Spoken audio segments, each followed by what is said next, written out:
What Quezon and Pope Pius XII had in common. Emilio Aguinaldo, who lost in the 1935 presidential election, and members of Quezon's own cabinet saw Jews as communists, and schemers determined to control the world.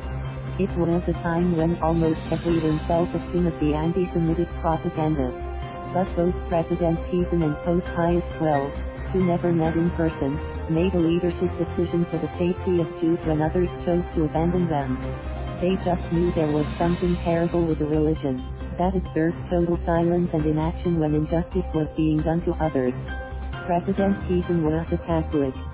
He ditched inaction and made them, Aguinaldo and his own cabinet, feel ashamed of themselves for being victims of propaganda intended to further victimize an already persecuted people. Alex Breeder, 1939.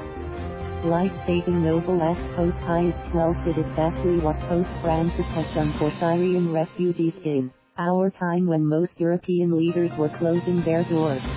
During the Third Reich, Pius XII opened the walled Vatican City for Jews, and he instructed all convents, religious houses, and monasteries in Rome to provide a safe haven for the persecuted people.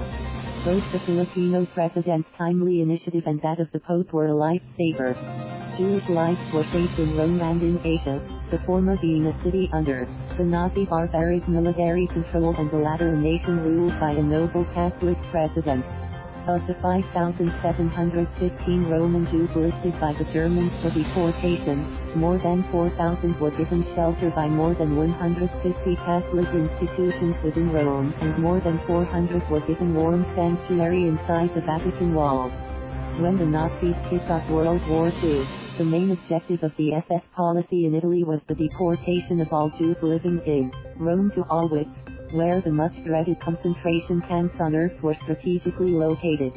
In Italy, under the headship of the Holy Father, Catholic laymen, women, and religious took the necessary risks to put countless Jews out of danger. Moreover, hundreds of Polish, Dutch, and Belgian priests and nuns were among more than 18,000 Catholics, who were later officially recognized by the Israeli government for their courage in saving Jews during the ordeal. Rome under the Nazis and PH under the Americans when the Nazis under the leadership of Hitler were spreading horror and despair across Europe.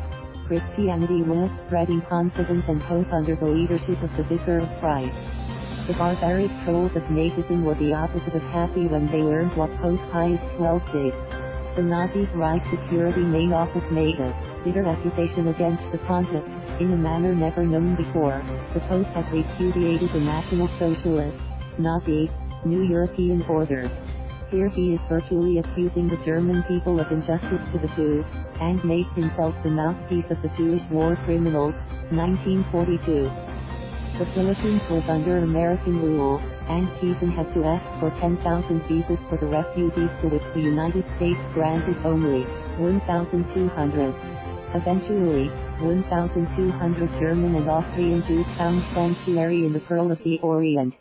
In the 2019 movie, Quezon's wife Dolores, played by Rachel Alejandro, told Manuel, Raymond Bagatsing, medyo nawapasok-hanapang ang lahat ay nagsawalang-bahala.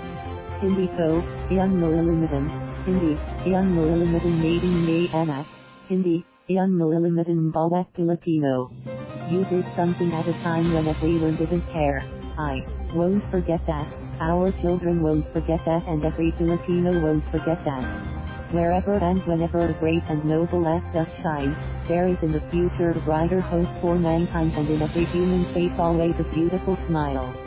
Jose Mario Bautista Maximiano, Maximiano, @mail.com, is the author of 24+ contemporary people, Got Riding Straight with Twists and Turns, Floresian, 2019. Thank you for watching. Please subscribe.